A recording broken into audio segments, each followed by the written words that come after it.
Hello everyone, কেমন আছো তোমরা সবাই? আশা করি তোমরা সবাই খুব ভালো আছো, আমরাও খুব ভালো আছি। তো চলে আসলাম একটা ডেলি ভ্লগ নিয়ে। দিনটা কেমন কাটলো চলো সেটা তোমাদের সাথে শেয়ার করি, আর তার জন্য কিন্তু ভিডিওটা দেখতে হবে একদম এন্ড পর্যন্ত। বেশ অনেক দিন হয়ে গেল তিতর ডাল খাই না, তো ওই জন্য আজকে বেশ সুন্দর করে একটু তিতর ডাল বানাচ্ছি। মটর ডালটাকে ভালো করে সেদ্ধ করে নিয়েছি, মোটামুটি 3টে হুইসেল দেওয়াতে সেদ্ধ ভালো মতো হয়ে গেছে। একটু নুন দিয়ে আর হলুদ দিয়ে সেদ্ধ করে নিয়েছি। আর এখন উচ্ছেটাকে ভেজে নিলাম, আর রাঁধুনি ফোড়ন দিয়েছি সর্ষের তেলের মধ্যে। তেলটা অল্পই দিয়েছি, কেননা গরমে তেল মশলা কমই খাচ্ছি রান্নায়, তবুও মাঝে মাঝে একটু কম বেশি হয়ে যায়। তো এবার ফোড়নটা হয়ে গেছে, কারণ রাঁধুনি দিয়ে বেশিক্ষণ ভাজার প্রয়োজন নেই, রাঁধুনি ফ্লেভারটা তাহলে নষ্ট হয়ে যায়। একটু শুকনো লঙ্কাও দিয়ে দিলাম, ব্যাস। এবার দিয়ে দেবো ডালটা। মাকে ফোন করলাম, ফোন করে শুনলাম যে মা ওই ডালটা তুমি কিভাবে করো। মা বলে দিল, ব্যাস ঠিক সেভাবেই বানাচ্ছি। আমি জানতাম, কিন্তু তবুও মায়ের কাছ থেকে শুনে একটু সিকিওর হয়ে নেওয়া। আর এই ডালে একটা জিনিস এমন আছে যেটা দিলে পুরো একদম অনুষ্ঠান বাড়ির মতো লাগবে। আগেকার দিনে অনুষ্ঠান বাড়িতে কিন্তু এই ডালটা হয়েই থাকতো। মাছের মাথা দিয়ে মুগ ডাল তো হয়ই, কিন্তু এই তিতর ডাল কিন্তু আগেকার দিনে ম্যাক্সিমাম বাড়িতে কিন্তু হতো। একটুখানি সামান্য চিনি দিয়ে দিলাম, আর নুন তো দিয়ে সেদ্ধ করেই নিয়েছি। নুন চিনির ব্যালেন্সটা তোমরা দেখে নেবে, একটু মিষ্টির দিকেই হয় ডালটা বলতে গেলে, খুব মিষ্টি না, তবে একটু মিষ্টি। আর এবার দিয়ে দেবো হচ্ছে ঘি, কারণ ঘি হচ্ছে একটা স্পেশাল এবং মেন ইনগ্রিডিয়েন্টস এই রান্নাটার জন্য।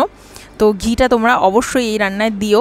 আর লাকিলি যে জিনিসটা আমি আজকে পেয়েছি আমার কাছে, যেটা না দিলে ডালটা ঠিক ইনকমপ্লিট থেকে যায়, আর সেটা হচ্ছে লেবু পাতা। তো অমিত বাজার থেকে বেশ কয়েকটা লেবু নিয়ে এসেছিলো, গন্ধরাজ লেবু, তার মধ্যে ছিল লেবুর পাতা। দুটো পাতা লাকিলি পেয়ে গেছি, ব্যাস। এবার দুটো পাতাকে একটু ছিঁড়ে নিলাম, ছিঁড়ে নিয়ে পাত্রের মধ্যে দিয়ে দিলাম, মানে যে পাত্রে ডালটা ঢালবো, দিয়ে তারপর ডালটা ঢেলে দিতে হবে। তবে এই লেবু পাতা দিয়ে বা লেবু দিয়ে ফুটালে কিন্তু হবে না, তিতো হয়ে যেতে পারে ডালটা আরও বেশি। তো ওই জন্য লেবু পাতাটা পাত্রের মধ্যেই দিতে হয়, এতে করে খেতে খুব ভালো লাগে। বর অফিস থেকে আসার পরে একটু রেডি হয়ে নিয়েছি, কারণ বেরোচ্ছি, যাব হচ্ছে চশমাটা আনতে। চশমাটা পাওয়ারটা চেঞ্জ করিয়েছি, পাওয়ারটা একটু বেড়েছে আগের থেকে। তো যেতে যেতে দেখছি যে অন্নপূর্ণা পুজো হচ্ছে, আর মানে পুজো হয়ে গেছে কিন্তু প্যান্ডেলগুলো এখনও রয়েছে। তো সেটাই আর কি সামনে দিয়ে দেখতে দেখতে যাচ্ছিলাম, আর ওকে বলছিলাম যে ফেরার সময় কিন্তু একটু মায়ের মুখটা দর্শন নিশ্চয়ই করে যাব। তো বেসিক্যালি এখন আমরা যাচ্ছি লেন্সকার্টে চশমা বানাইনি, জাস্ট চশমা তো নতুন ছিলই, মানে চশমাগুলো খুব একটা পুরনো হয়নি যেগুলো পড়ছি, শুধু গ্লাসটা চেঞ্জ করাবো, ফাইবার গ্লাস যে পাওয়ারটা চেঞ্জ করাতে হয় সেটাই। আর এখানে আসার পর কিছু চশমার কালেকশান তোমাদের সাথে শেয়ার করছি, সব তো শেয়ার করা সম্ভব না, কিন্তু টুকটাক তোমাদের সাথে শেয়ার করছি। ভীষণ সুন্দর সুন্দর গ্লাসেস আছে এখানে, আর সানগ্লাসগুলোও বেশ সুন্দর ছিল। অমিত আর আমি দুজনে ট্রায়াল করছিলাম। তো যদিও সানগ্লাস আমরা নিইনি, সানগ্লাস ওখানে পাওয়ার করে বানানো হয়, মানে পাওয়ার দিয়ে, বেশ ভালোই ইচ্ছা তো আছে ভবিষ্যতে একটা বানাবো, কারণ সানগ্লাসে পাওয়ার দিয়ে পড়লে কিন্তু সুবিধাই হয়, তাহলে আলাদা করে লেন্স পরা লাগে না, সবসময় লেন্স পরতে ইচ্ছাও হয় না। বেশ সুন্দর সুন্দর চশমা কিন্তু এখানে কালেকশান রয়েছে। যেহেতু আমি এখন যে চশমা দুটো পরছি, অল্টার করে পরি, সে দুটো নতুনই বলতে গেলে, বেশি দিন হয়নি, তো ওই জন্য আর চশমা কিছুই বানালাম না। কিন্তু তবুও দেখলাম, দেখতে যেহেতু পয়সা লাগে না, তো ওই জন্য দেখা তো যেতেই পারে, তাই না?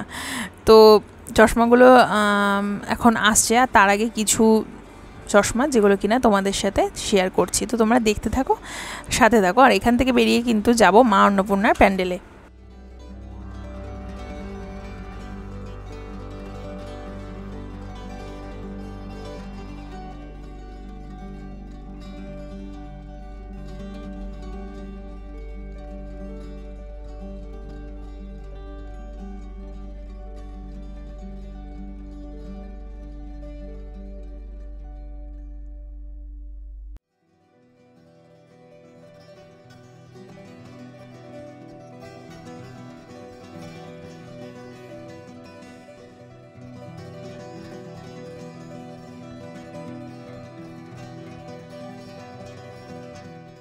তো এতক্ষণ চশমা দেখাদেখি করার পর ফাইনালি আমি আমার চশমাটা পেয়ে গেছি। পাওয়ারটা ঠিকঠাক চেক করে নিচ্ছিলাম যে ঠিকঠাক আছে কি না, ঠিকঠাক দেখতে পাচ্ছি কি না। হ্যাঁ, এবার পুরোপুরি ঠিকঠাক আছে, কারণ এর আগেরবার চেক আপ করানোর পর পাওয়ারটা একটু প্রবলেম হয়েছিল, বাট এখন পুরোপুরি ঠিকঠাক আছে। আর আমিও একটু সানগ্লাসেস ট্রায়াল করছিলাম, এটা ওটা পরে দেখছিলাম, অমিতও করছিল ট্রায়াল। আর আমার বরের তো এখন আলাদাই সোয়াগ, যাকে বলে চুল দাড়ি বড় করে একটা নতুন লুকস ক্রিয়েট করেছে, সবাই ওকে দেখে অবাক হয়ে যায়, মানে যারা অনেক দিন পর দেখে বলে যে কি তোর হাল হয়েছে, তো তখন বলে এটা ওর নাকি নতুন স্টাইল। যাই হোক, আমিও বেশি কিছু বলি না, ও স্টাইল করছে করুক। তো তারপর এখান থেকে বেরিয়ে গেলাম আমরা মা অন্নপূর্ণা ঠাকুর দেখতে। তো এখন যাচ্ছি, চলো আর বরাবরের মতো জ্যামে তো ফাঁসতেই হবে, সেটা তো জীবনের একটা অঙ্গ, যে জ্যামে ফেসে ফেসে জীবন চলা।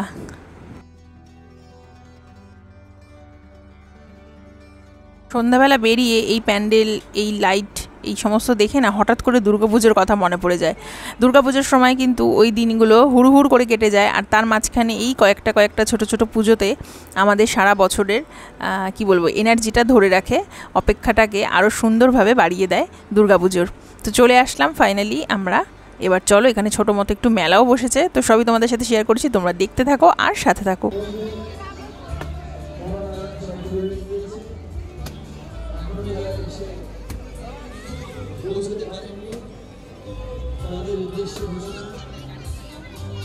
আপনারা অযথা দেরি না করে আমাদের ক্লাব প্রাঙ্গণে এসে হাজির হন।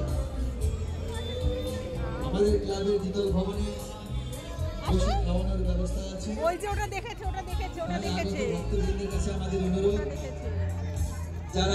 খুব ইচ্ছা ছিল যে একটু ফুচকা খাবো, কিন্তু আর খেলাম না, গরমে কিছুই ভালো লাগছিল না, এত বাজে একটা গরম পড়েছে যে কি বলবো। ফুচকা খেতে মন চাইলেও আর খেলাম না, শরীরের কথা ভেবে যে অ্যাসিড হয়ে যাবে গরমের মধ্যে। এই হচ্ছে প্যান্ডেল, প্যান্ডেলটা ভীষণ সুন্দর, আর লাইটগুলো এত সুন্দরভাবে কালার ট্রান্সফার করছিল, যেটা কিনা দেখতে হেভি সুন্দর লাগছিল, এক এক সময় এক এক রকম লাগছিল দেখতে।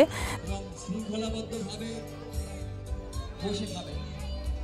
যারা উপরে বসে এখনো খাচ্ছেন তাদের উদ্দেশ্যে আমাদের ঘোষণা, খাওয়া শেষ হলে অবশিষ্ট পাত্রটি দয়া করে হাতে করে নিচে নিয়ে এসে ডাস্টবিনে ফেলে দিন।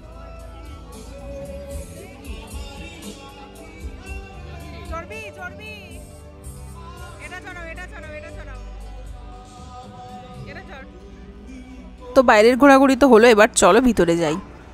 জীবনে যতবারই ঠাকুর দেখতে গেছি না কেন, একটা জিনিস কিন্তু প্রতিটা প্যান্ডেলে দেখাই যায়, সেটা হচ্ছে প্রতিটা প্যান্ডেলের ভিতরে একটা বড় হাই স্পিডের ফ্যান থাকে, আর সেই ফ্যানের সামনে কিন্তু সবাই দাঁড়িয়ে থাকে, মানে ওখানটায় ভিড় থাকবেই। অবশ্যই আমিও ভিড় করি, আমিও ওখানে দাঁড়িয়ে একটু হাওয়া খেয়ে নিই, তো হাওয়া কে না খায় গরমের মধ্যে।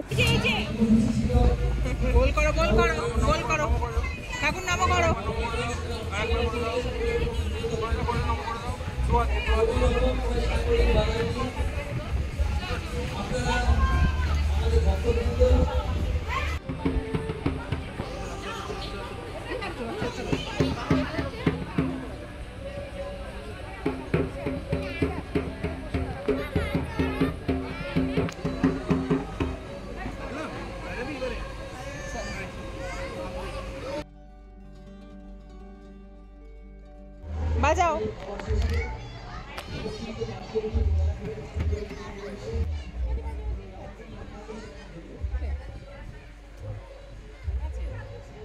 তো প্যান্ডেলের ভিতর থেকে বেরিয়ে পাশেই চলে আসলাম আচারের দোকানে। আমার রসুনের আচার শেষ হয়ে গেছিলো, তো রসুনের আচারটা নেওয়ার ভীষণ ইচ্ছা, কারণ রসুনের আচারটা খেতে কিন্তু বেশ ভালো লাগে, অন্যান্য আচারও খুব ভালো লাগে। তোমাদের কার কীরকম আচার খেতে ভালো লাগে কমেন্ট করে অবশ্যই আমাকে জানাতে পারো। তো রসুনের আচারটা নিয়েছি, আর কাসন্দি ছিল না, তো কাসন্দিও নেব একটা। ওনার কাছ থেকে আম কাসন্দিটা ডিমান্ড করেছিলাম, কিন্তু আম কাসন্দি নেই ওনার কাছে, তো নর্মাল একটা কাসন্দি নিলাম। আর পাঁপড় ভাজা ইচ্ছা ছিল নেবার, কিন্তু গরমে সেই তেলে ভাজা খাবো না বলেই আর পাঁপড় নিলাম না, এখানে অনেক রকমই পাঁপড় ছিল। তো নামাটা কমপ্লিট, আর ওখান থেকে চলে আসলাম নাগরদোলার কাছে। নাগরদোলাটাও চড়বো করে আর চড়লাম না, যাই হোক। তারপর ঘুগনিটাও খাবো করে আর খেলাম না, কিন্তু একটা জিনিস যেটা কিনা আমি খেয়েছি সেটা হচ্ছে এই জিভে গজাগুলো। এগুলো খেতে আমার ভীষণ ভালো লাগে, মোটামুটি যাই ছিল সবই খেতে ভালো লাগে মেলায়, কিন্তু জিভে গজাটা আমার ভীষণ ভালো লাগে। তো জিভে গজা ওখানে দাঁড়িয়ে খাইনি, নিয়ে নিলাম। আর ওখান থেকে চলে আসলাম একটা সুন্দর কানের দুল, গলার হার, মানে মেয়েদের যেদিকে চোখ টানে আর কি, সেই দোকানে। কিন্তু দাম শুনে আর নিলাম না, ভাবলাম এর থেকে কম দামি দোকান জানা আছে, যেখানে কমে পাওয়া যায় সেখানেই যাব। না, ফলের দোকানটা মেলায় ছিল না, ওটা ফেরার সময় একটু ফল নিলাম ছেলের জন্য, নিয়ে তারপর বাড়ির দিকে রওনা হলাম। আর কদিন পরে আমার মনে হয় সোনার দোকানে ফল বিক্রি হবে, সত্যি যা দাম কি বলবো। যাই হোক, তো বাড়িতে এসে নতুন কড়াইটা উদ্বোধন করা হয়নি, তাই জন্য নতুন কড়াইটা রান্না বসালাম। আর রান্না করছি এখন ডিম কষা, 3টে ডিম বরাবরের মতো, বাবান একটা খাবে, ওর বাবা আর আমি। ছেলের জন্য অবশ্যই রান্না করি, আর আমার ছেলে তো আগেই বলেছি ঝাল কিন্তু খেতে পারে, যদিও আমি ঝাল দিয়ে রান্না করি না, মানে খুব ঝাল দিই না, তো একটা লঙ্কা দিই, কিন্তু ওটুকুই ও খেতে পারে। তো ডিম কষা দিয়ে রাতে ডিনার করলাম। আর আসার সময় একটা আইসক্রিমও নিয়ে এসেছিলাম, সেটা হচ্ছে মানে সেটাও সোনার দোকানে বিক্রি হওয়ার মতো একটা আইসক্রিম, সেটা হচ্ছে ম্যাগনাম। এমন কি হাতি ঘোড়া খেতে, যার এত দাম, কিন্তু এর থেকেও কম দামে ভালো খেতে আইসক্রিম কিন্তু আমাদের ইন্ডিয়াতে পাওয়া যায়। যাই হোক, তো ভিডিওটা আজকে আমাদের এখানে শেষ করছি। আশা করি তোমাদের খুব ভালো লেগেছে। ভালো লাগলে লাইক করো, আমার চ্যানেলে নতুন হয়ে থাকলে চ্যানেলটা অবশ্যই সাবস্ক্রাইব করো। আর সবাই খুব ভালো থেকো, সুস্থ থেকো। আজকের মতো টাটা।